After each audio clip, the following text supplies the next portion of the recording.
Hello అండి. వర్షం పడే టైంలో కానీ చల్లని సాయంత్రం వేళ కానీ వేడివేడిగా బజ్జీలో పకోడీను తినాలని ఎవరికైనా అనిపిస్తుంది. అలాగే మా వారికి కూడా ఉల్లిపాయ పకోడీ తినాలనిపించింది. చేయమని చెప్పేసి అడిగారు నన్ను. అడిగినప్పుడు చేయాలి కదా మరి. వంటగదిలోకి వెళ్ళి 2 ఉల్లిపాయలు, పచ్చిమిర్చి, కరివేపాకు, కొత్తిమీర తీసుకుని శుభ్రం కడిగేసి కట్ చేసేసాను. పకోడీకి ఉల్లిపాయలు సన్నగా చీలికలా కట్ చేసుకుంటే బాగుంటుంది. మొత్తం ముందు అవన్నీ కలిపేసేసుకోవాలి విడివిడిగా వచ్చేలాగా.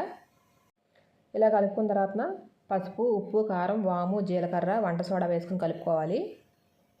ఆ తర్వాత ఒక కప్పు శనగపిండి, 1 స్పూను 2 స్పూన్లు కానీ బియ్య పిండి వేసుకొని కలుపుకోవాలి. ముందే వాటర్ పోయకుండా పొడి పిండి మీద కలిపేసుకుని అప్పుడు వాటర్ పోసుకోండి. వాటర్ తక్కువ పడతాయి. పిండి కలుపుకునే ముందే డీప్ ఫ్రైకి ఆయిల్ పెట్టేసుకుని ఉంచుకోవాలి సిమ్లో పెట్టి. పిండి కలిపేలోపు నూనె కూడా వేడైపోతుంది. వేడి నూనెలో ఇలా పకోడీలాగా వేసుకోవాలి. పకోడీ వేసిన వెంటనే గరిటెపెట్టి కదిలించకూడదు. 1 నిమిషం కదిలించాలి. మంచి కలర్ వచ్చిన తర్వాత వేయించుకుంటే వేడివేడిగా టేస్టీగా ఉల్లిపాయ పకోడీ రెడీ. వీడియో నచ్చితే లైక్ చేయండి.